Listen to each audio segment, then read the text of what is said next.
Hello दोस्तों, आपका स्वागत है एग्जाम पर स्टडी 0.0 यूट्यूब चैनल पर। आज मैं आपको इस वीडियो में BSc second year semester third physical chemistry के सेमेस्टर एग्जाम के मोस्ट क्वेश्चंस के बारे में बताऊंगा। इस लेक्चर में मैं आपको यूनिट नंबर फर्स्ट, सेकंड और 5 के मोस्ट क्वेश्चंस के बारे में बताऊंगा। इससे पहले के लेक्चर में मैं आपको यूनिट नंबर थर्ड और 4 के मोस्ट क्वेश्चंस करा चुका हूँ।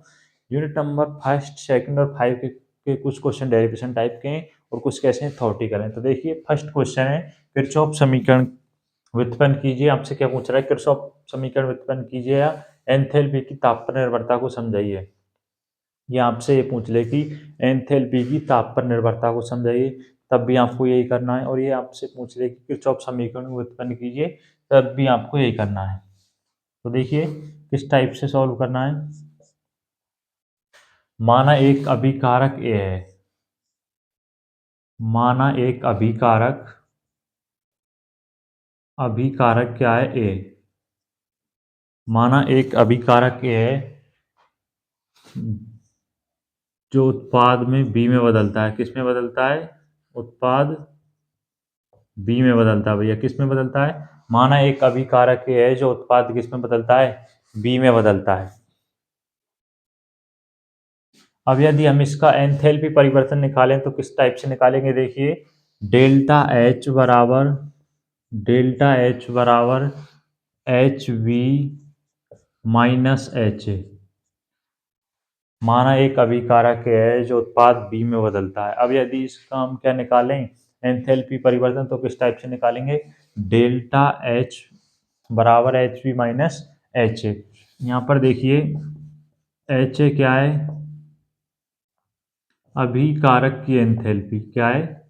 अभिकारक की एंथैल्पी।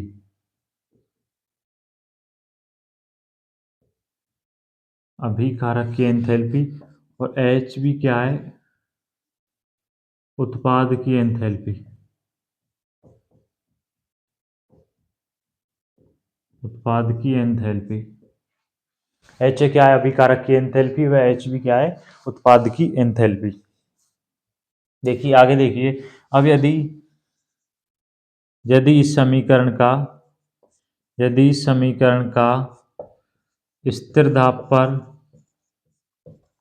स्थिर दाब पर स्थिर दाब पर ताप यदि इस समीकरण को स्थिर दाब पर ताप के सापेक्ष अवकलित करने पर ताप के सापेक्ष अवकलित करने पर ताप के सापेक्ष क्या करने पर? अवकलित करने पर। देखिए, ताप के सापेक्ष अवकलित करने पर यदि समीकरण को स्थिर दाब पर ताप के सापेक्ष क्या कर दिया जाए? अवकलित कर दिया जाए, तो देखिए delta H A upon delta T P equal आएगा delta H B upon delta T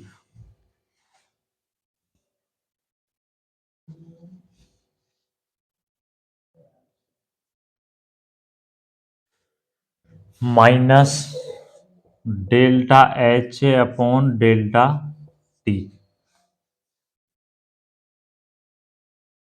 इस तरह से यदि समीकरण को स्थिर दाब पर ताप के सापेक्ष क्या कर दिया जाए? अवकलित कर दिया जाए। अब यहाँ से देखिए, इससे पहले एक समीकरण था उसमें पढ़ा है इस यूनिट में ये कि delta H upon delta T को हम किसके इक्वल लिख सकते हैं? सी पी के इक्वल लिख सकते हैं। किसके इक्वल लिख सकते हैं? सी पी के। और यदि इस टाइप से वो delta H A upon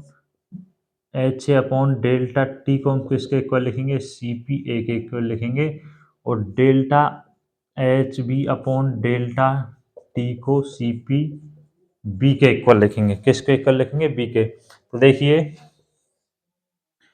delta H delta P दाब के सापेक्ष बराबर, इसको हम क्या लिख सकते हैं? C P B minus C P A delta H upon delta T P equal आ जाएगा डेल्टा सी पी। क्या आ जाएगा, डेल्टा Cp। यही क्या है, किरचॉफ समीकरण है। यही किरचॉफ समीकरण किसके सापेक्ष, दाब के सापेक्ष। ये क्या है, किरचॉफ समीकरण। कौन सा समीकरण है भैया, किरचॉफ समीकरण। ये किरचॉफ समीकरण है। अब स्थिर आयतन पर देखिए, स्थिर आयतन पर, स्थिर आयतन पर देखिए किरचॉफ समीकरण, delta E upon delta T B बराबर डेल्टा सी बी।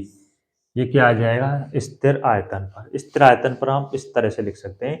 आपसे ये क्वेश्चन बहुत ही मोस्ट इंपॉर्टेंट है भैया, हर बार एग्जाम में आता है कि किरचॉफ समीकरण व्युत्पन्न कीजिए, मुझे आपसे एंथैल्पी की ताप पर निर्भरता को समझाइए। तो आपको किस तरह से करना है, माना एक अभिकारक है जो उत्पाद किस में बदलता है, बी में बदलता है। अब यदि हम इसका एंथैल्पी परिवर्तन निकालें तो किस तरह से निकालना है, डेल्टा एच बराबर H P minus H A. H A क्या है, यहाँ पर अभिकारक की एंथैल्पी है, और एच पी क्या है, उत्पाद की एंथैल्पी है। यदि इस समीकरण का स्थिर दाब पर, किस पर, स्थिर दाब पर, दाब कैसा है, स्थिर है, ताप के सापेक्ष क्या कर दिया जाए, अवकलित करने पर delta H upon delta T, इस तरह से इसको अवकलन कर दिया जाएगा। इसको हम इसके इक्वल लिख सकते हैं, तो एच ए को सी पी ए इसका लिख सकते हैं, इसको बी के इक्वल लिख सकते हैं। इस समीकरण में रख देंगे तो ये क्या बन जाएगा, डेल्टा सी पी। क्यों, डेल्टा सी पी को हम खोल लेंगे तो C P B minus C P A, इस तरह से लिख सकते हैं। ये क्या है, किरचॉफ समीकरण है स्थिर दाब पर। अब स्थिर आयतन पर हम इस तरह लिख सकते हैं, delta E del upon delta T B बराबर डेल्टा सी बी। अब देखिए नेक्स्ट क्वेश्चन देखिए,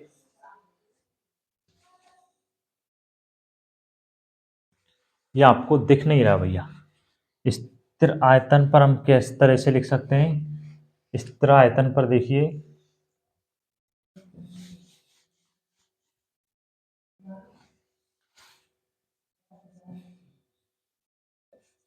delta E upon delta T v बराबर डेल्टा सी बी। ये क्या है, स्थिर आयतन पर क्या है, किरचॉफ का समीकरण। नेक्स्ट क्वेश्चन देखिए,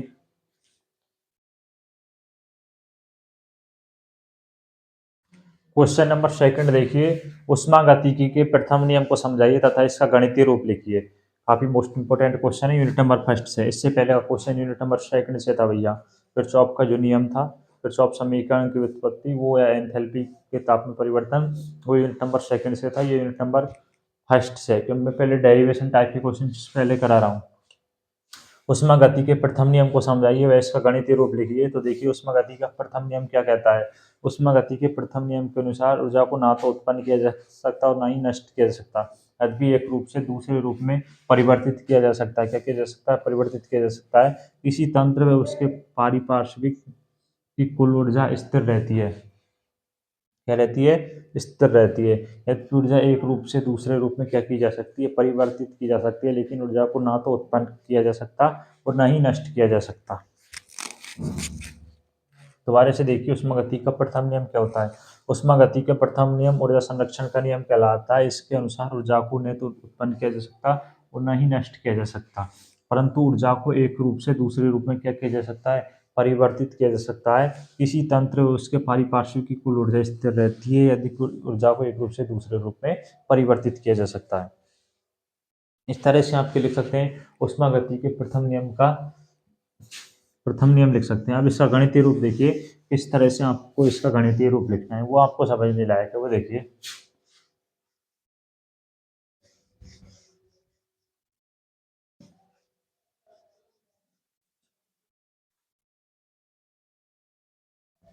देखिए माना किसी तंत्र की, आपको इस तरह से थोड़ी कर लिखना है, माना किसी तंत्र की गैसीय अवस्था ए में, माना किसी तंत्र की, माना किसी तंत्र की गैसीय अवस्था, माना ये कोई तंत्र है, निकाय, जिसकी गैसीय अवस्था ए में ऊर्जा उष्मा यानी कि ई है। क्या है, ई है। क्या लिखना है, माना किसी तंत्र की गैसीय अवस्था ए में उष्मा क्या है, ई है। यदि तंत्र में उष्मा परिवर्तन Q के सापेक्ष ये गै अवस्था बी में परिवर्तित हो जाता है। इसमें परिवर्तित हो जाता है, ऊष्माधारिता में Q के सापेक्ष परिवर्तन के सापेक्ष किसमें परिवर्तित हो जाता है, B में परिवर्तित हो जाता है। तो इसकी ऊष्मा क्या मान लेते हैं, EB मान लेते हैं। क्या मान लेते हैं, EB मान लेते हैं। क्या लिखना है आपको, किसी तंत्र की गैसीय अवस्था A में ऊष्मा के क्या है, A है। क्या है, A है। ये ऊष्मा की कुछ मात्रा Q द्वारा अवशोषित होकर अवस्था B में परिवर्तित हो जाता है। किसमें परिवर्तित हो जाता है, B में परिवर्तित हो जाता है, जहां इसकी ऊष्मा क्या है, EB है। क्या है, EB है। दोबारा सुन लीजिए, किसी तंत्र की गैसीय अवस्था A में ऊर्जा क्या है, A है। यह तंत्र ऊर्जा की कुछ मात्रा Q अवशोषित कर अवस्था B में परिवर्तित हो जाता है, जहां इसकी ऊष्मा क्या है, EBA है। क्या है, EBA। देखिए हम इसको किस प्रकार लिख सकते हैं, डेल्टा E बराबर EB minus EA। EB minus EA। अब देखिए इस अवस्था में तंत्र द्वारा किया गया कार्य W है, तो प्रथम नियम अनुसार ऊष्मागति के प्रथम नियम अनुसार देखिए इस अवस्था में तंत्र द्वारा इस अवस्था परिवर्तन में यहाँ परिवर्तन हो रहा है भैया, इस अवस्था परिवर्तन में तंत्र द्वारा किया गया कार्य W है, तो प्रथम नियम अनुसार तंत्र द्वारा अवशोषित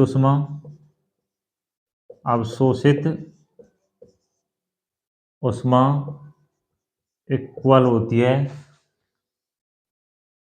ऊष्मा में वृद्धि प्लस तंत्र द्वारा किया गया कार्य।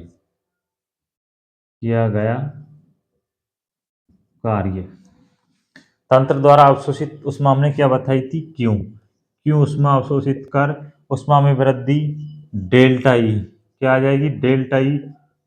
कार्य क्या आएगा भैया, माइनस डब्ल्यू आएगा। माइनस डब्ल्यू किस टाइप से आएगा, देखिए कि हम ईवी इस अवस्था में तंत्र द्वारा किया गया कार्य क्या है, डब्ल्यू है। तो प्रथम नियमानुसार तंत्र द्वारा अवशोषित ऊष्मा किसके इक्वल होगी, ऊष्मा में वृद्धि प्लस तंत्र द्वारा किया गया कार्य क्या है, माइनस डब्ल्यू है। इसमें हम परिवर्तन निकालेंगे तो ईवी माइनस क्या आएगा, ई आएगा, जो कि जिसमें किया गया कार्य क्या है, माइनस ओमेगा है, सॉरी माइनस डब्ल्यू। तो अब देखिए इसको हम किस टाइप से लिख सकते हैं, यदि डेल्टा ई बराबर क्यू प्लस डब्ल्यू इस तरह से लिख दिया जाए, डेल्टा ई बराबर क्यू प्लस में डब्ल्यू। अब देखिए जब तंत्र में अनंत सूक्ष्म कण प्राप्त हो, क्या हो, जब तंत्र में अनंत सूक्ष्म कण प्राप्त हो, तो हम इस समीकरण को इस प्रकार लिख सकते हैं, इस टाइप से आप एक लाइन लिख देना, जब तंत्र में अनंत सूक्ष्म कण प्राप्त हो तो इस समीकरण को हम इस प्रकार लिख सकते हैं, क्यू बराबर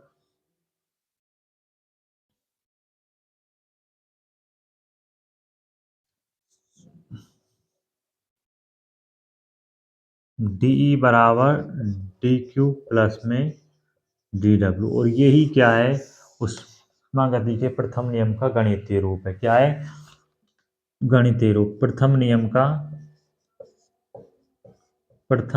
का गणितीय रूप है भैया। क्या है, गणितीय रूप। इजी है, यूनिट नंबर फर्स्ट सेकंड और 5 के क्वेश्चंस थ्योरेटिकल टाइप्स के, आपको याद करने बहुत इजी क्वेश्चन है। आपको लग रहा होगा ये क्वेश्चन थोड़ा नॉर्मल है, लेकिन ये क्वेश्चन बहुत इंपॉर्टेंट है, हर बार एग्जाम में आता है, आपसे पूछेगा कि ऊष्मागति के प्रथम नियम का कथन लिखिए तथा उसका गणितीय रूप लिखिए। तो ये उसका गणितीय रूप है, ज़्यादा नहीं है, ये आपसे टर्म टेस्ट में पूछा गया था भैया 1 नंबर में, क्योंकि यूनिट नंबर फर्स्ट से इसी टाइप के क्वेश्चन आते हैं, डेढ़ नंबर में, दो नंबर में, इस टाइप से वो विभाजित कर देगा। तो आपसे गणित रूप दोबारा से समझिए क्या है, माना किसी तंत्र की गैसीय अवस्था ए में ऊष्मा ई है, ये तंत्र ऊष्मा की कुछ मात्रा क्यू द्वारा अवशोषित होकर अवस्था बी में परिवर्तित हो जाता है, जहाँ उसकी ऊर्जा क्या है, ईबी है। क्या है, ऊर्जा क्या है उसकी, वहाँ ईबी है। और इसमें हम इस टाइप से ऊर्जा में परिवर्तन निकाल सकते हैं। इस अवस्था में तंत्र द्वारा किया गया कार्य क्या है, ओमेगा है, तो प्रथम नियम अनुसार तंत्र द्वारा अवशोषित ऊष्मा Q ऊष्मा में वृद्धि तथा तंत्र द्वारा किए गए कार्य के योग की क्या होती है, इक्वल होती है। अब इसका यदि पक्षांतरण कर दिया जाए, इस तंत्र में जब तंत्र में अनंत सूक्ष्म कण के योग अनंत सूक्ष्म कण परिवर्तित हो तो हम इस समीकरण को इस प्रकार लिख सकते हैं, डीई बराबर डी क्यू प्लस में डी डब्ल्यू। यही क्या है, उष्मा गति के प्रथम नियम का क्या है, गणितीय रूप है। अब देखिए नेक्स्ट क्वेश्चन देखिए,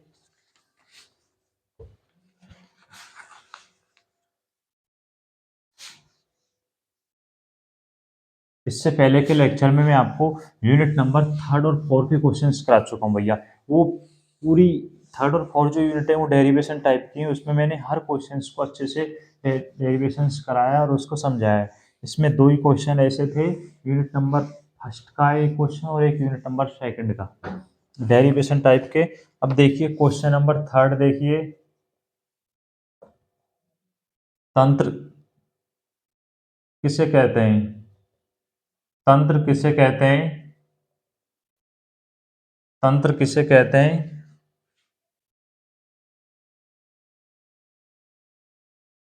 तंत्रों के गुणों को समझाइए, तंत्रों के गुणों को समझाइए।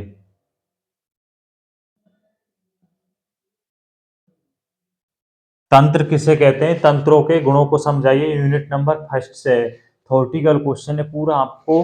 तंत्र किसे कहते हैं, तंत्रों के गुणों को समझाइए। क्वेश्चन नंबर 4 देखिए, उत्क्रमणीय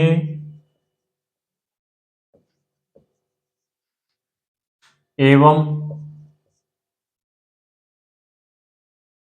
अनुत्क्रमणीय, उत्क्रमणीय एवं अनुत्क्रमणीय प्रक्रम को समझाइए, प्रक्रम को समझाइए। क्या पूछ रहा है आपसे, उत्क्रमणीय व अनुत्क्रमणीय प्रक्रम को समझाइए, उत्क्रमणीय व अनुत्क्रमणीय प्रक्रम को समझाइए। क्वेश्चन नंबर 5 देखिए, निम्न को परिभाषित कीजिए, निम्न को परिभाषित कीजिए, निम्न को परिभाषित कीजिए। फर्स्ट में है ऊष्माधारिता,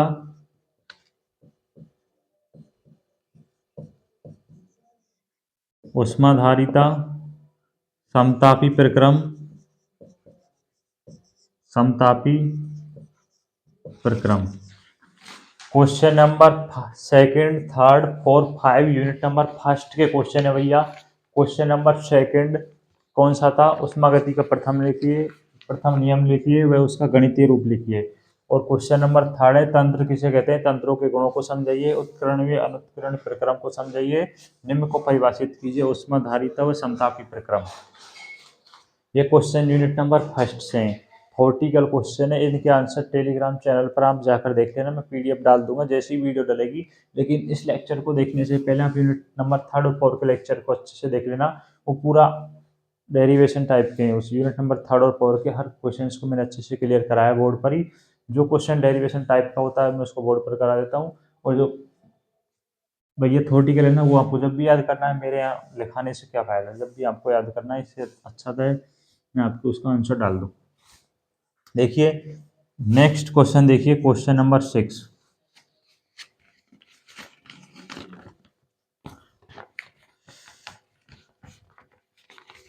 ऊष्मा रसायन,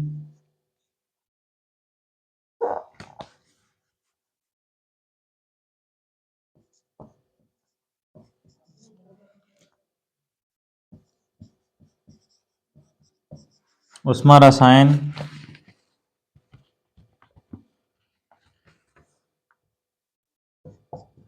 के नियमों की व्याख्या कीजिए।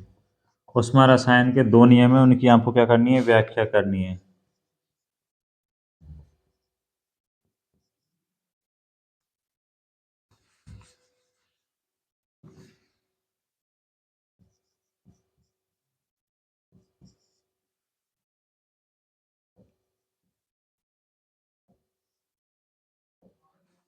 क्या पूछ रहा है आपसे, उसमें रसायन के नियमों की व्याख्या कीजिए। यूनिट नंबर सेकंड से भैया, यूनिट नंबर फर्स्ट सेकंड से फर्स्ट क्वेश्चन और था कि एंथैल्पी की ताप पर निर्भरता को समझाइए।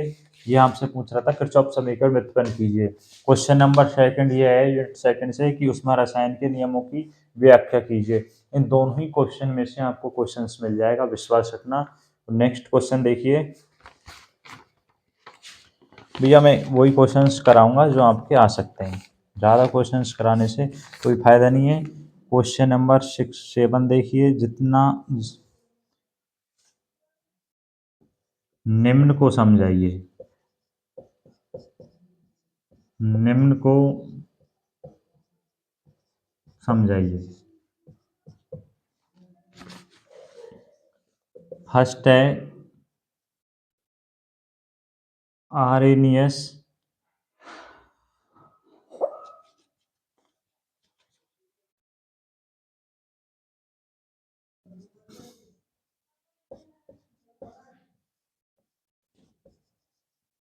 आर्हेनियस सिद्धांत की मुख्य अवधारणाओं को समझाना है। आर्हेनियस सिद्धांत की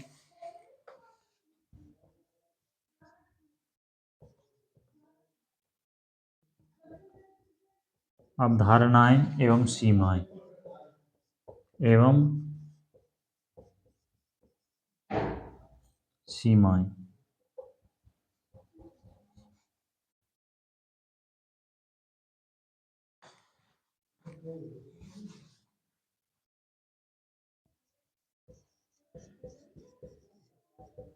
आर्हेनियस सिद्धांत की अवधारणाएं व सीमाएं लिखिए।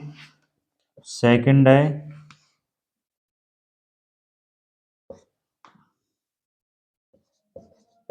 ओस्टवाल्ड तनुता नियम लिखिए व उसकी उपयोगिता एवं उसकी क्या लिखनी है आपको, उपयोगिता।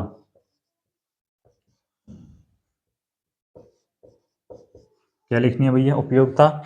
थर्ड देखिए प्रबल एवं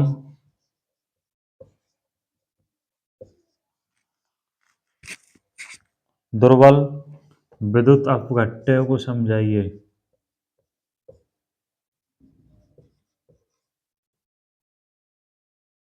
प्रबल एवं दुर्बल विद्युत अपघट्य को समझाइए। देखिए कहाँ तक दिख रहा है आपको,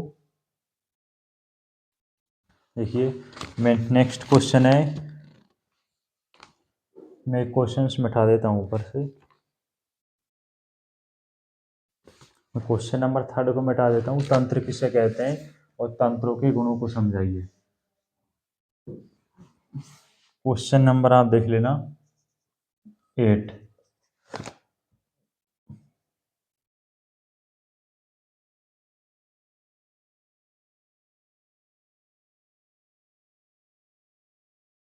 अभिगमनांक, अभिगमनांक से आप क्या समझते हैं, से आप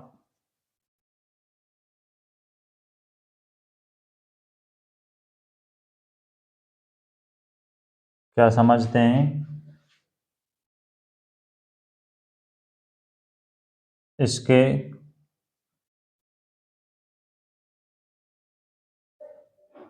निर्धारण के लिए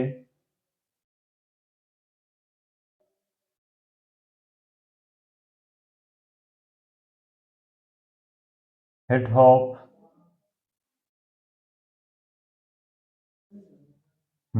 विधि का वर्णन कीजिए। हिटहॉफ विधि का वर्णन कीजिए। क्वेश्चन नंबर 8 आपसे क्या पूछ रहा है, अभिगमनांक, अभिगमनांक से आप क्या समझते हैं वे इसके निर्धारण के लिए हिटहॉफ विधि है उसका आपको क्या करना है, वर्णन करना है। क्वेश्चन नंबर 8 और क्वेश्चन नंबर 7 यूनिट नंबर 5 से सफिशिएंट है भैया। ये यूनिट क्वेश्चन नंबर 7 और क्वेश्चन नंबर 8 काफ़ी है। यूनिट नंबर 5 से ये क्वेश्चन सर बार आते हैं। क्वेश्चन नंबर 7 में 3 क्वेश्चन बन रहे हैं। आर्हेनियस सिद्धांत की अवधारणाएं व सीमाएं ऑस्टवाल्ड तनुता नियम और उसकी प्रयोगताएं, प्रबल एवं दुर्बल विद्युत अपघट्टों को समझाइए। क्वेश्चन नंबर 8 काफ़ी मोस्ट इंपॉर्टेंट है। अभिगमनांक से आप क्या समझते हैं और इसके निर्धारण के लिए हिट ऑफ विधि है उसका आपको वर्णन करना है। थ्योरेटिकल पूरा पार्ट है। ये क्वेश्चन 1 से लेकर 8 तक ये यूनिट नंबर फर्स्ट, सेकंड और फिफ्थ से हैं भैया। फर्स्ट से मैंने आपको 4 क्वेश्चंस बताए थे, इससे 2 क्वेश्चन और इससे 2। इनमें से आपको इससे 2 क्या है, इसमें कई क्वेश्चंस बन रहे हैं।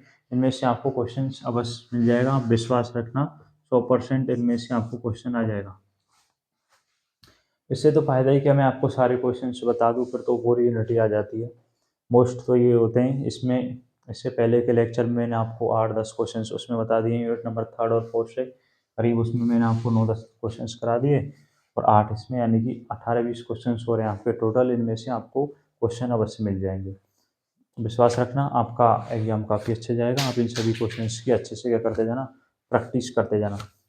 और ये ध्यान रखना, इन क्वेश्चंस के आंसर मैं आपको टेलीग्राम चैनल पर डाल दूंगा। यूट्यूब चैनल का जो नाम है वही टेलीग्राम चैनल का नाम है, आप सर्च कर लेना या आप यूट्यूब के डिस्क्रिप्शन में जाकर देख लेना, वहाँ से आपको लिंक मिल जाएगी।